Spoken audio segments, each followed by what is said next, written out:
할렐루야. 네, 반갑습니다. 우리 사랑하고 존경하는 홍민기 목사님, 저하고는 오랜 친구이기도 한데 우리 목사님 목회하시는 교회 이렇게 와서 성도님들과 말씀으로 교제 나누게 돼서 진심으로 기쁘고 또 감사합니다. 듣기로는 교회 이 장소로 이전하고 첫 집회라고 하는데 개인적으로 영광이고 또 부담도 되고 그러네요. 저는 미국에서 살다가 캐나다 가서 또 한 15년 있었다가 다시 또 이제 늦어진 미국으로 와서 계속 목회하고 있는데, 제가 캐나다 토론토 살 때 중국 분들이 거기 참 많으셨어요. 그 토론토 광역시 주변에 한 100만 명 이렇게 모여들 사셨으니까 꽤 많죠. 제가 아이들이 다니던 고등학교에 중국계 아이들이 한 80% 90%는 됐습니다. 백인은 뭐 거의 볼 수 없었고 거의 중국 애들인데, 근데 여러분 이 중국 분들이 집 대문 앞에 한자로 복자 이렇게 써서 붙여놓는 걸 참 좋아하셔요. 근데 이 복자를 바로 안 붙여놓고 거꾸로 붙여놓는데, 그런 거 보신 적 있나요? 한두 집이 아니라 저희 동네 다 중국분이라고 했잖아요. 집집마다 이렇게 다 복자가 거꾸로 붙어 있는 거예요. 궁금해서 한 번은 물어봤어요. 그때 뭐라 그러냐면, 복이 하늘에서부터 우리 집으로 쏟아져 내려라, 그 뜻이래요. 복이 하늘에서부터 우리 집으로 쏟아져라. 하여간 복 좋아하세요. 근데 중국 사람들도 그렇지만 우리 한국 사람들도 복 받는 것에 있어서는 뒤지지 않습니다. 어렸을 때 밥 먹는데 숟가락에 무슨 무늬가 있어서 보니까 그것도 복자였어요. 밥상 테두리에도 둘러서 복자 써 있고, 뭐 한복에도 써 있고. 여러분 그 오복이라고 들어보셨죠? 이가 아프지 않은 것도 오복 중에 하나다, 그렇게 들어왔는데 사실 그건 아니라 그래요. 부수, 강령, 고정명, 유호덕, 이렇게 5가지를 오복이라 그럽니다. 부는 부자, 돈 많은 거. 수는 오래오래 살아서 천수를 다하는 것. 강령은 건강한 거. 고종명은 죽을 때 편히 고통 없이 죽는 거. 그리고 유호덕은 덕을 쌓는 걸 말한다 그래요. 너그럽게 베푸는 삶을 사는 거. 자, 여러분 성경에도 정확히 이 오복은 아니더라도 만사 형통하고 복 받고 사는 비결을 가르쳐 주는 듯한 구절들이 있어요. 오늘 우리가 함께 읽은 본문 말씀이 그 중에 하나인데, 구약에서 그 중에서 특히 신명기에는 여러분 이런 공식이 아주 두드러지게 나타납니다. 어떤 공식이냐면, 너희가 만약에 순종을 하면 그러면 내가 이런 복을 줄게, 이런 공식이에요. 너희가 이거 잘하면 그러면 만사형통할 것이야, 이런 공식이 사용되는 경우가 꽤 많습니다. 특히 신명기는 더 그래요. 오늘 말씀 또 다시 한번 보시면은요, 우리 이미 읽었지만 18절에서 20절은 조건이에요. 그러므로 당신들은 내가 한 이 말을 마음에 간직하고 골수에 새기고 그것을 손에 메어서 표로 삼고 이마에도 붙여가지고 기호를 삼으십시오. 그뿐인가요? 이 말을 당신들 자녀에게 가르치고 당신들이 집에 앉아 있을 때, 길을 갈 때, 누워 있을 때, 일어날 때 언제든지 가르치십시오. 당신들의 집 문설주와 대문에도 써서 붙이십시오. 자, 그러면 21절이 어떻게 시작이 되죠? 그러면, 이렇게 시작이 되잖아요. 그러면, 그러니까 18절에서 20절에 나온 것들을 잘하면, 그러면 21절은 이제 복이에요. 복의 내용이에요. 약속이에요. 그러면 주님께서 당신들에게, 당신들 조상에게 주겠다고 맹세하신 땅에서 당신들과 당신들 자손이 오래오래 살 것입니다. 그러니까 땅, 그리고 자손의 약속. 당신들은 하늘과 땅이 없어질 때까지 길이길이 삶을 누릴 것입니다. 장수. 그죠? 이어지는 22절은 다시 조건이 나와요.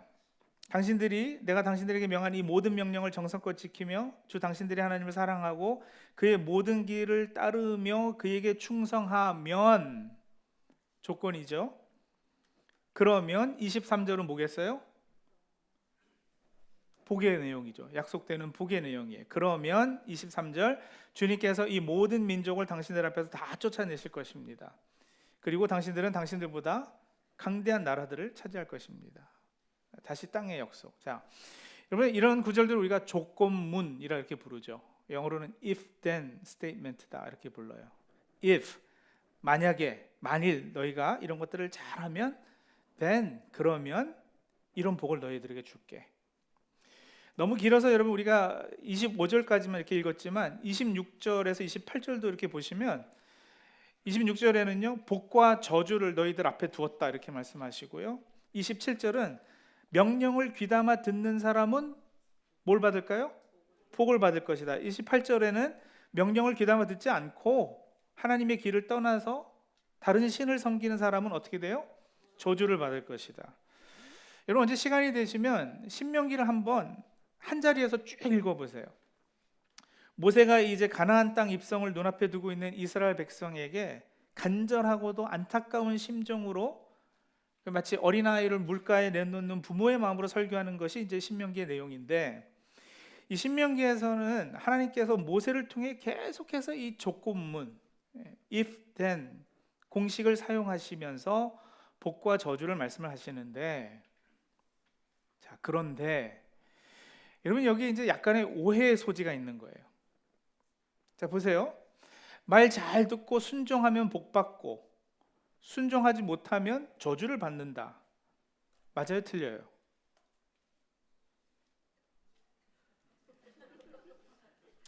틀리진 않은 것 같아요, 그죠? 예, 우리가 교회에서 그렇게 배워왔어요. 근데 만약에 여러분 그 복 받겠다라는 내용에 우리가 이제 구원도 만약에 포함을 시켜보자면 구원받는 게 가장 큰 복 아니겠어요? 그러면요 내가 순종하면 구원받고 불순종하면 지옥 간다 말도 성립이 되거든요. 그건 맞아요, 틀려요? 이거 확실하시네. 네. 왜냐하면 왜 틀려요? 그러면 결국 내 노력, 내 의지, 내 행위로 구원받는 게 되잖아요. 그럼 목사님 여기서 약속된 이 복은 영원 구원 이런 차원이 아니라 그냥 이 세상에서 그죠? 잘 먹고 잘 사는 그런 복을 의미하는 거 아닐까요? 글쎄요. 이 혼란, 이 딜레마를 오늘 좀 한번 풀어보려고 합니다. 자 보세요. 이 공식대로라면 우리가 자칫 오해할 수 있는 게 뭐냐면은 순종하는 것이 복 받는 것의 전제 조건인 양 생각되는 거예요. 근데 써 있는 대로는 그렇잖아요. If you 순종, then you get 복. 제가 미국에서 왔다고 티 내는 게 아니라 이렇게 하는 게 더 머리에 이렇게 확확 박혀요. 저희는 그 미국에서 애들 나가지고 기르니까 부모님들은 한국말 쓰고 애들은 다 영어 쓰고 뭐 이런 경우들이 많잖아요. 그러니까 애들이 어느 순간인가부터 무의식 중에 이거를 섞어 쓰는 거예요. 그래가지고 우리 그 둘째, 셋째, 저는 아들이 셋인데 둘째하고 셋째가 어렸을 때 싸울 때 뭐라고 그러냐면 형아 스탑 때링 미 뭐 이러고요. 그 막내가 없어져가지고 어디 가나 이름을 부르니까 I'm 똥누잉 뭐 이래. 자, if you 순종, then you get 복. 이 공식이면 여러분 순종과 복 이 둘 중에 어느 게 수단이고 어느 게 목적같이 들리세요? 순종이 수단이고 복 받는 것이 목적이잖아요. 당연히 그렇죠, 공식대로라면. 근데 여러분 그게 성경적일까요? 신명기에 이런 공식이 나오는데요. 그래서 오해하는 것도 무리는 아니란 말이에요. 순종한 만큼 복 받고 순종하지 않은 만큼 덜 복 받고 혹은 순종하지 않은 만큼 벌 받고 하는 공식은 여러분 그러나 사실 성경적이지 않습니다. 순종하는 삶 그 자체가 복 받은 삶이지 순종한다고 복 받는, 순종이 복 받는 것의 전제 조건은 되지 않아요. 구원 받았고 은혜 받았기에 순종이 드디어 가능해진 것이지 순종하는 것이 구원받는 것의 조건이 되지 않는단 말이에요. 그 복음 아니겠어요? 우리가 행위로 구원받는 것이 아니다. 하지만 은혜로 구원받은 사람은 이제 순종의 행위가 가능해졌다. 그리고 또 하나, 이게 왜 문제냐면 여러분 복 받는다 했을 때 우리는 상당히 세상적인, 물질적, 세속적인 그 제한적인 의미에서의 복을 먼저 생각하게 되어 있어요. 그래서 순종하면 복 받는다라는 것을 많은 교인들이 의식적으로 또 무의식적으로 어떻게 생각하냐면, 내가 열심히 기도하고 교회 빠지지 않고 주일 성수하고 11조 하면 돈 잘 벌고 오래 살고 병도 안 걸리고 뭐 건강할 것이다. 우리 아이들도 잘 될 것이다. 자, 그게 다 틀렸다는 것은 아니에요. 근데 문제는 우리 신앙이 그 예를 뛰어넘지 못하는 것에 있어요. 제가 구약을 공부하면서 항상 제 고민거리가 그거였거든요. 모세오경에는 조금 전에도 보았지만 젖과 꿀이 흐르는 땅, 번성해서 자손이 많아지는 것, 그리고 오래 사는 것, 장수하는 것, 이렇게 세 가지가 항상 복의 내용으로 약속이 돼요. 근데 여러분, 이 세 가지가 다 생각해보세요. 땅, 자손, 장수, 이게 다 제한적이고 시한적이고 어떻게 보면 세속적인 축복들이잖아요. 만약에 하나님을 우리가 섬기고 순종하는 목적이 이런 세상 복을 받는 것이라면, 그리고 그게 끝이라면, 여러분, 그러면 물 한 그릇 떠놓고 나무 앞에서 절하고 비나이다 비나이다 하는 거 하고 우리 신앙하고 무슨 차이가 있어요? 어차피 그거 원하는 건데 이쪽이 더 셀 것 같아서 이거 여기 오는 거예요? 저 결국 원하는 게 이건데, 일로 가도 절로 가도 이게 다 이거면, 세상에서 복 받고 사는 거면, 그러면 여러분, 우리가 기독교는 좀 뭔가 달라야 되지 않겠어요? 예수 믿으면 물질적으로도 축복받고 만사형통해서 잘 살 것이다, 아주 틀리진 않아요. 왜냐면요, 여러분 잘 들으셔요. 하나님께서 지금 신명기 이런 약속을 해주셨잖아요. 이런 유의 약속들을 하셨잖아요. 그냥 하실 리는 없잖아요. 그죠? 진실되지 않은 말씀을. 그러나 이게 과연 기독교의 본질이겠느냐 말이에요. 그래서 하나님께서 왜 이런 세속적 세상의 복을 약속하셨는지, 그 약속의 본질을 깨닫지 못하면 우리 신앙은 기복신앙으로 흐를 수밖에 없고, 물 한 그릇 떠놓고 비나이다 하는 수준에서 크게 벗어나지 못할 수도 있다라는 거예요. 그래서 왜 하나님께서 특히 구약 백성들에게 이런 약속을 하셨을까? 그 이유가, 그 깊은 뜻이 무엇일까? 자, 보세요 여러분. 하나님께서 이스라엘에게 가나안 땅을 약속하셨어요. 근데 하나님 편에서는 가나안을 이스라엘에게 주는 것 그 자체가 목적은 아니셨을 거예요. 그렇죠? 땅이 목적이 아니었어요. 자, 벌써 주무시기 시작하면 안 돼요. 제가 설명드리면 이제 이해가 좀 빠르실 텐데 잘 들어보세요. 기억 못 하시겠지만 제가 한 4년 전인가 5년 전에 라이트하우스 교회 와서 주일 설교한 적이 한 번 있어요. 그때 제 간증을 잠깐 했었거든요. 제가 중학교 때 미국에 이민 가서 저희 가족이 불법 체류 신분으로 15년 가까이 고생한 이야기, 그러면서 그 교회 장로한테 사기당한 이야기, 그런데도 그런 가정에서 하나님께서 목사 소명 주셔서 목사 만들어 내신 이야기, 그때 했는데요. 그 15년 정도 그 기간에 정말 힘들게 살 때 저희 부모님께서는 미국 동부의 메릴랜드 볼티모어이라는 곳이 있어요. 그 볼티모어에서 흑인 동네, 정말 험악한, 막 방탄 유리하고 권총 차고 장총 하나씩 들고 그러고 들어가서 장사해야 되는데, 거기서 구멍가게를 오래 하셨어요. 가게를 처음 시작하셨을 때 저희 어머니는 미국 간 지 4년 만에 4번 위축혈로 입원하셔가지고 몸이 약하셔가지고 일을 못 하시고, 근데 그 다 빌려서 이제 가게를 시작하는데 직원을 쓸 형편은 안 되고, 그래가지고 가족 회의를 한 거예요. 그래서 결론이 어떻게 나느냐면, 네가 장남이니까 네가 고등학교를 좀 휴학하고 가게를 도와라, 이렇게 된 거예요. 그래서 제가 학교를 휴학하고 가게를 도왔어요. 장사가 정말 잘 돼서 감사하게도 1년 후에는 다시 학교를 돌아갔습니다만, 한참 대학 갈 준비를 해야 할 때 휴학했으니까 부모님이 저에게 미안하셨던 거예요. 많이. 그래서 미안하신 부모님께서 저에게 뭐라 그러셨느냐면, 너 지금부터라도 공부 열심히 해서 대학 들어가면 차 한 대 사줄게, 이러셨어요. If you 공부 열심, then 차 한 대 이렇게 됐어요. 자, 근데 여러분 부모님 편에서 한번 생각해 보자고요. 부모님께서 저에게 이런 약속을 해주신 이유가 뭘까? 부모님께서 가지셨던 궁극적인 목적이 뭘까? 공부 열심히 하면, 그래서 대학 들어가면 내가 너한테 차 한 대 사줄게. 자, 부모님 편에서는 제가 공부 열심히 해서 대학 들어가서 결국에는 훌륭한 사람이 되는 거가 목적 아니셨겠어요? 그러면 차 한 대 사줄게는 뭐예요? 그 수단이죠. 보세요. If you 공부 열심, then 차 한 대인데 공식을 따르면 차 한 대가 목적같이 들리고 공부 열심히 해라 이게 수단같이 들리잖아요. 차 얻기 위한. 근데 부모님 편에서는 그게 아니죠.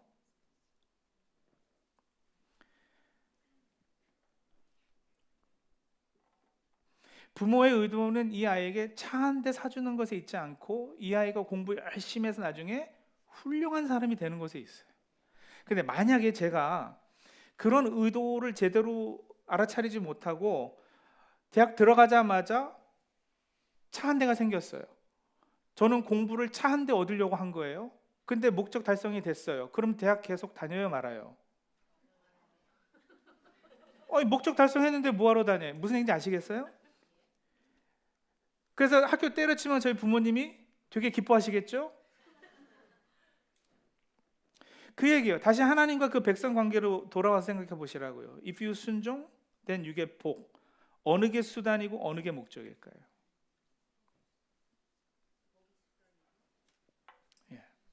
땅 주겠다, 자손이 모래알같이 많겠다, 그 땅에서 장수할 것이다, 이런 약속은 다 수단이신 거예요. 목적은 뭐냐? 그래서 우리가 하나님께 순종하는 법을 배워서 점점 하나님 사람 되어가는 거, 하나님 나라 백성 되는 거, 이게 목적인 거예요. 이런 세속적인 복을 약속하신 것은 하나님을 의지하고 믿게끔 하기 위한 훈련의 도구이고 수단입니다. 목적은 성숙하고 올바른 모습의 신앙인이 되는 거, 하나님과 깊은 관계 맺는 상태 있게 되는 거, 이게 목적이에요. 근데 문제는 뭐냐? 내 편에서 이것을 뒤바꿔 버리는 거죠. 그렇죠? 하나님의 목적을 나는 수단 삼아 버리는 거예요. 가나안 땅 그 자체가 목적이 되고 모래알같이 많은 자손 그게 목적이 되고 장수하는 것이 목적이 되어 버리면, 그렇죠? 우리 신앙생활과 여러 신앙의 행위들 뭐요? 주일 성수하고 금식하고 기도하고 금요일 저녁에도 이렇게 나와서 집회 참여하고 헌금하고 이런 것이 여러분 그냥 수단이 되어서 세상에 복받기 위한, 내 문제 해결을 위한, 우리 자식들이 잘 되기 위한, 그냥 그 수준에만 머문다면, 그러면 차 한 대 얻었기 때문에 학교 때려친 그런 이야기가 되고 마는 거예요. 자, 잘 따라오세요. 같은 맥락인데요. 이런 질문을 한번 해볼게요. 여러분, 하나님께서는 우리를 도구로 사용하셔서 하나님의 나라를 세우시고 하나님의 일을 이루어 가십니다. 맞을까요? 틀릴까요?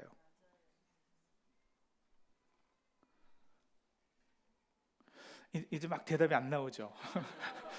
저걸 또 어떻게 자, 그러면요, 보세요. 하나님께서 우리를 도구로 사용하셔서 어떤 사역을 잘 되게 하신다, 뭐 나라를 세우신다. 물론 틀리지 않잖아요, 그죠? 근데 여러분 보세요. 그러면요, 우리는 그냥 도구예요? 하나님의 목적은 어떤 사역이 잘 되고 어떤 프로젝트가 막 이렇게 불같이 일어나고 그런 걸까요? 아니면 우리가 목적이고 하나님 나라를 세우기 위한 어떤 일이나 사역이나 이런 것은 궁극적으로 우리를 세우기 위한 도구일까요? 네. 정리가 되시나요? 네. 말장난 같지만 아주 미묘한 차이 가운데 엄청난 교훈이 숨겨져 있는 거예요. 물론 맞아요. 우리를 도구로 사용하신다는 것도 틀리지 않고 도구로 쓰임 받는 것도 귀한 특권이죠. 근데 지금 제가 얘기하는 이 수단과 목적의 관점에서 한번 따져보자고요. 하나님 나라가, 그죠? 하나님 사역이 잘 되면 그래서 하나님 나라가 이 땅에 이루어지면 그 나라의 백성이고 왕노릇 할 사람들이 과연 누굴까요? 우리예요. 저와 여러분이에요. 그러면요, 우리가 하나님 나라 백성으로 온전히 세워지는 것이 하나님 편에서는 우선된 일일까요? 아니면은 이 땅에 하나님의 어떤 일들이 잘 되는 것이 하나님께서 우선이실까요? 이스라엘을 가나안 땅에 들여보내는 것이 하나님께서는 가장 급한 일이었을까요? 아니면 이스라엘이 가나안 땅에 들어가서 하나님 백성답게 살게끔 훈련시키는 것이 더 우선된 일이셨을까요? 예. 아브라함은 땅을 주시겠다, 자손을 주시겠다 언약을 받은 사람이잖아요. 그런데 진작 죽을 때는 약속의 땅 중에 자기가 묘지를 쓴 땅만 자기 땅이었어요. 모래알같이 자손을 주시겠다 했는데 물론 그 약속 다 이루어져요. 근데 본인 자기는요 100살에 이삭 하나 낳은 거예요. 그죠? 이스라엘은 가나안 땅을 약속으로 받았는데 무려 40년을 광야에서 헤매요. 주시겠다 그러고 왜 그렇게 뜸을 들이실까요?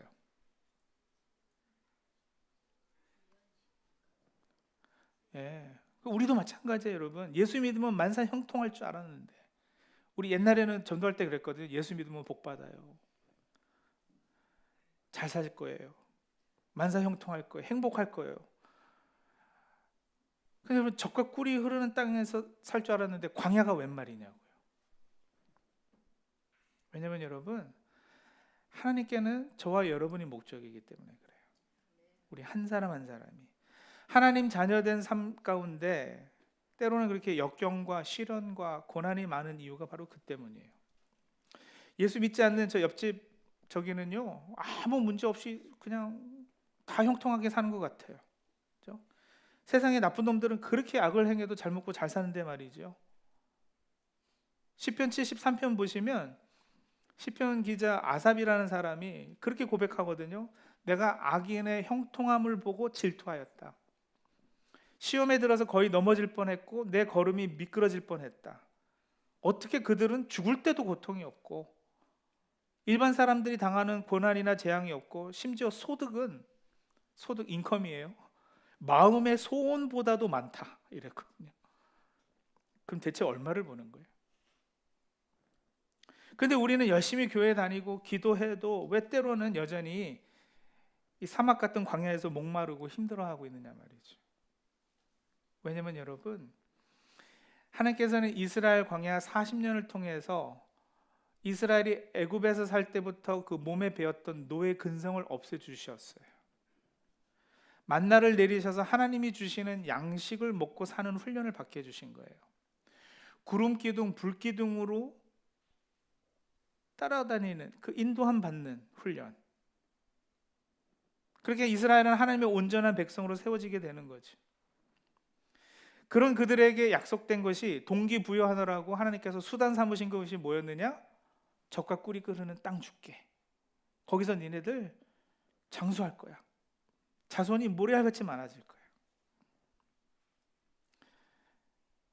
If you 순종, then you get 복. 이 공식이 사용된 진짜 의미는 바로 이겁니다.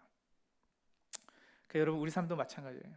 때로는 세상이 광야여야, 세상이 애굽 같아야 거기서 우리가 연단받고 훈련된 후에 진정한 하나님 나라 가나안에 들어가서 하나님 나라 백성답게 살게 되는 것입니다. 우리가 일부러 고난을 찾아다니진 않아요. 근데 분명 살다 보면 이런 일도 생기고 저런 일도 있고 돈이요 여러분 있기도 했다가 어느 순간에 보면은 싹 없어지기도 하고 건강 좋았다가 언젠가는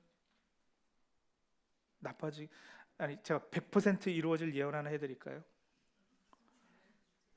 제가 이렇게 예언하는 목사는 아닌데 100% 이루어져요. 이 자리에 앉아 계신 모든 분들 언젠가는 병 걸리고 언젠가는 나이 들어서 때가 되면 분명 하나님 부르심 받으실 겁니다. 그것까지 아멘 할 필요는 근데 진짜 그래요. 그죠? 여러분 자녀들이요 말 잘 듣고 잘 자랄 수도 있지만 그러지 않을 수도 있어요. 예수 믿어도. 근데 그러든 안 그러든 삶이 어떻게 풀리든 여러분 그런 삶의 여러 문제들, 이슈들 때문에 아픔들 때문에 우리는 어떻게 해요? 예수 믿는 우리는 어떻게 해요? 그런 아픔들, 상처들, 괴로움, 고난 이런 거 있을 때요.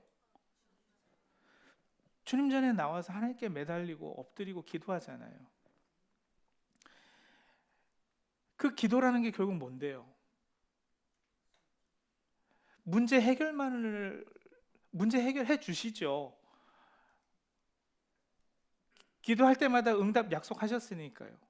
그러나 여러분, 기도의 가장 본질은 하나님과의 사귐 아니겠어요? 그러니까 우리 삶의 여러 땅 문제, 자손 문제, 장수의 문제들 가지고 하나님 앞에 나가는 계기들이 만들어지는 거, 이게 하나님께서 사용하시는 방법이라고요. 우리 더 가까이 두시려고. 그런 거 위해서 기도하는 거 하나님께서 기뻐하시는 거예요. 하나님께서 사용하시는 방법이에요. 그러니 혹시 여러분들 중에 몸이 아프시거나 병든 분 계셔요? 우리 하나님 치유 하나님이십니다. 꼭 나의 병든 몸 치유해 주실 건 믿고 기도하시기 바랍니다. 사업이 어려우시고 재정적으로 힘드십니까? 풍성한 삶을 살게 해주시겠다 약속하신 하나님 믿고 의지하시기 바랍니다. 자녀들 때문에 기도하고 계세요? 여러분, 자녀들 중에 신앙을 떠나 교회를 떠나 있는 자녀들 있으세요? 어렸을 때는 주일학교 좋은 데 다녔는데도.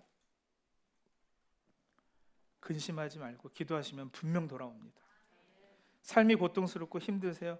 믿음으로 인내하시고 환난 중에도 함께 하시는 하나님께 꼭 붙어 계십시오. 아버지 되신 하나님께서 왜 좋은 곳을 우리들에게 주시지 않으시겠어요? 하지만 성도님들, 제발 수단과 목적을 헷갈리지는 마세요.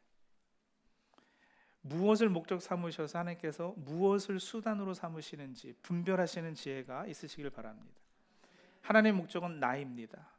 내가 훈련과 연단을 통해서 그리스도의 장성한 분량에 이르는 거, 하나님과 깊은 사랑의 관계 맺는 거, 그게 목적이에요. 여러분, 하나님께서 우리에게 요구하시는 헌신, 교회에서 봉사해라, 또 예배해라, 찬양해라, 헌금해라, 이러는 게, 여러분, 이 신앙의 모든 행위도 이제 그것이 무엇을 목적하고 있는지 바로 아셔야지 돼요. 제가 이미 답은 말씀을 드렸지만 조금 더 생각해 보자고요. 자, 일단 헌금이요. 여러분, 헌금은 누구를 위해 하는 거예요?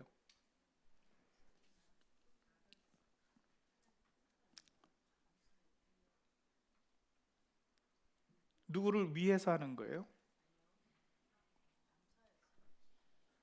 그러니까 누구를 위해서 하는 거예요? 자, 여러분 보세요. 하나님이 내가 드리는 만 원, 100만 원, 1000만 원이 필요하실 분일까요? 그럴 리가요, 그죠? 온 우주 만물을 창조하시고 다스리시고 주인 되신 분이신데, 하나님 엄청 부자신데요. 근데 제가 드리는 1000만 원, 1억, 몇억 드려봐야 그게 하나님을 더 부자 만들지는 않을 거예요. 그럼 헌금은 누구를 위한 거냐? 자, 보세요. 헌금은 하나님께 드려요. 그죠? To God, 맞아요. 그런데 for me예요. 나를 위해서 하는 거예요. 잘 드십시오. 이 부분에서 조신을 하고 뜨문뜨문 들으면은 어디 이상한 목사가 와가지고 헌금은 자기한테 하는 거래, 막 이렇게 큰일 납니다. 자, 보세요. 헌금은 하나님께 드리면서 이 물질의 주인이 하나님임을 고백하는 훈련을 하는 것이고요.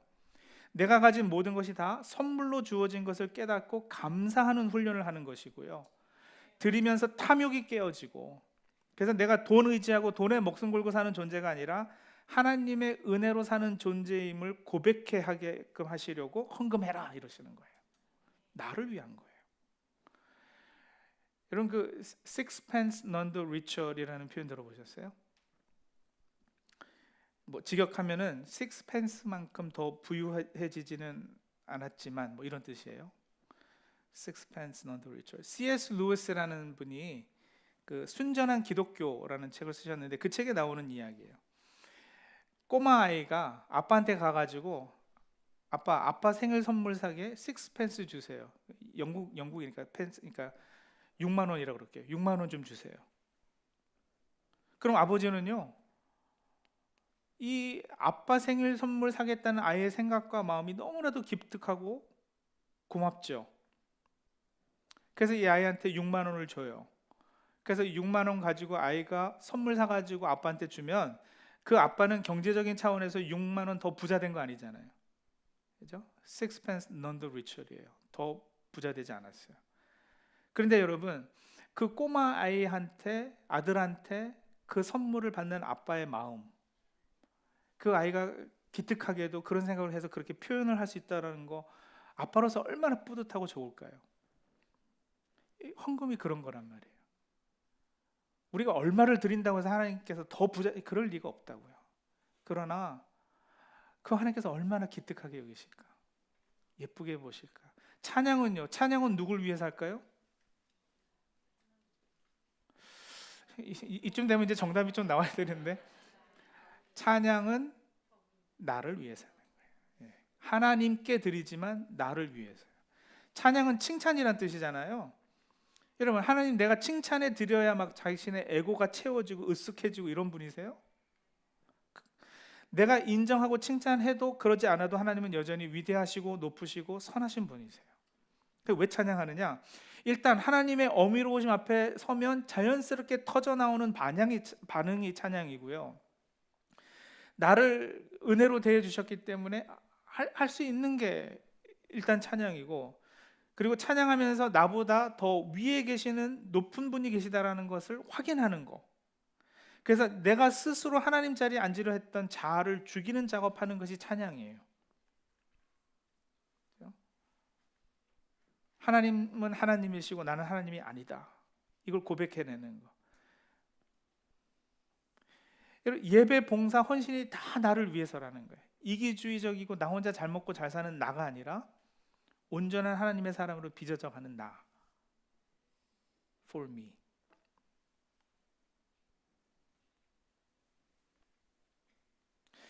우리가 하나님께 드리는 모든 희생과 헌신에 대한 진정한 기준, 그 원형과 모델은 바로 예수 그리스도 십자가입니다.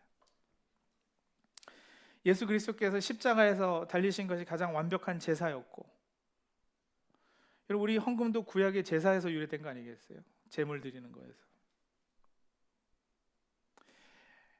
오늘 이 수단과 목적에 대한 메시지가 여러분 혹시 마음에 새겨지시거든, 앞으로 십자가를 묵상할 때마다, 그래서 나에게 예배와 봉사와 헌신과 희생과 이런 것이 요청될 때마다 여러분이 꼭 십자가를 바라볼 수 있으면 좋겠어요. 그 십자가에서는 여러분 항상 상반된 두 가지 감정이 공존해요. 그래서 이 두 가지가 항상 같이 공존하고 있어야, 그 둘이 만나는 자리여야 그것이 진정한 예배이고 헌신이고 희생이고 헌금도 그렇고요. 그렇다는 걸 좀 아셨으면 좋겠는데, 무슨 얘기냐면, 여러분 보세요. 예수님은 십자가에 달리셨을 때 아프셨을까요? 안 아프셨을까요? 네, 되게 아프셨어요. 예수님이 십자가에 달리셨을 때 기쁘셨을까요? 안 기쁘셨을까요? 엄청 기쁘셨어요. 그게 희생이에요.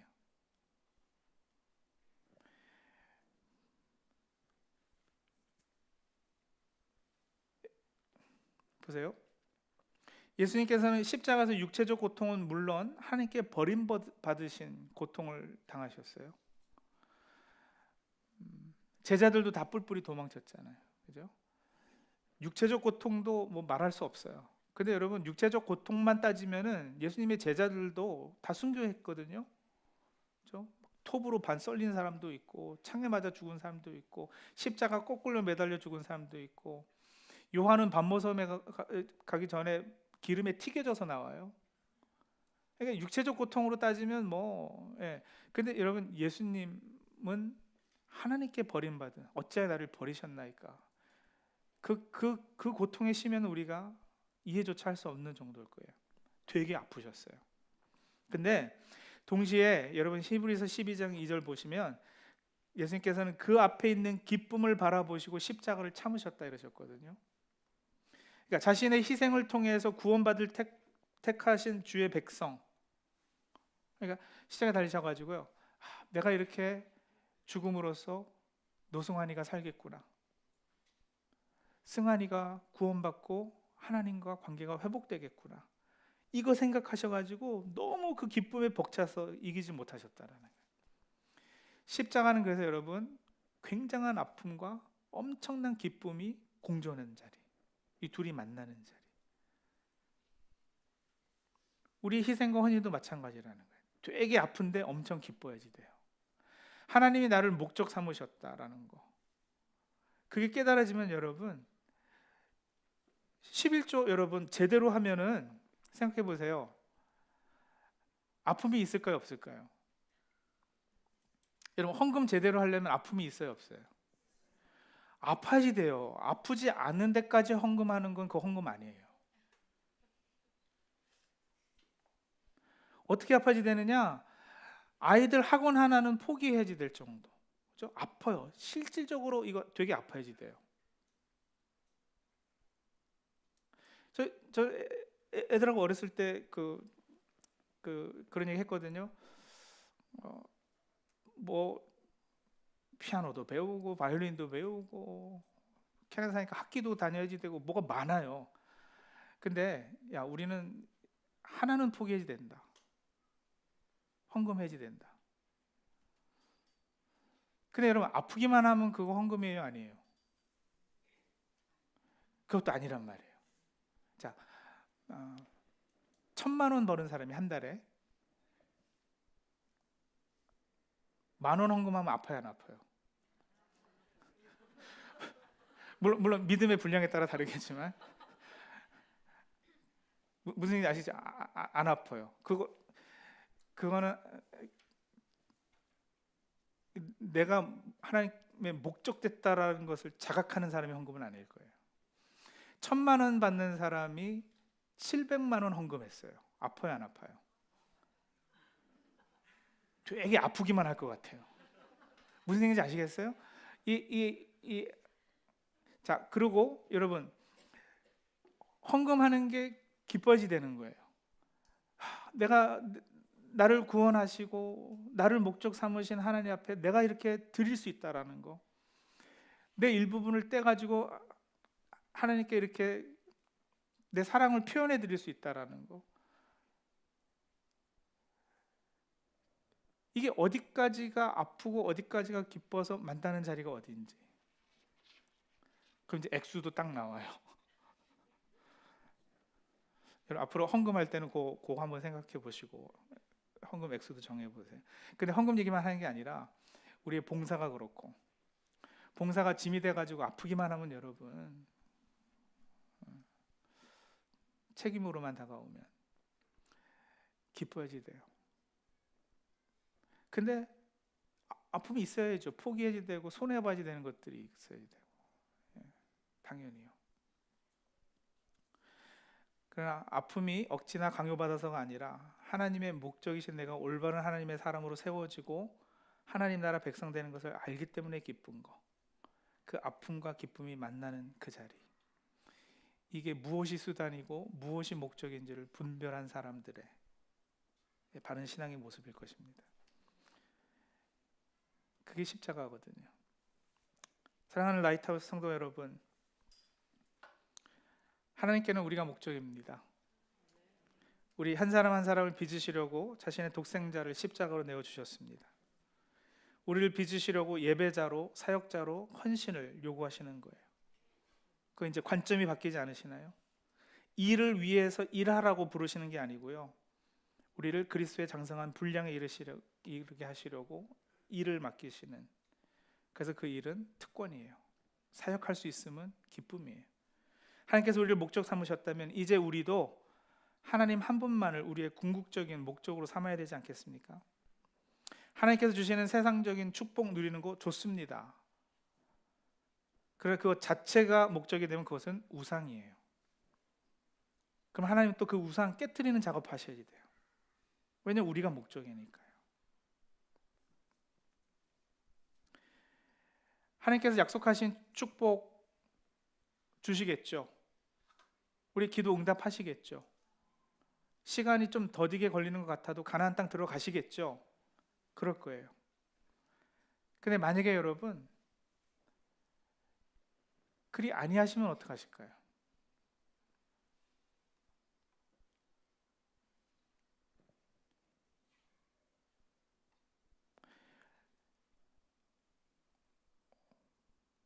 광야가 끝이 없어 보일 때 그 순간에 어떡하시겠어요?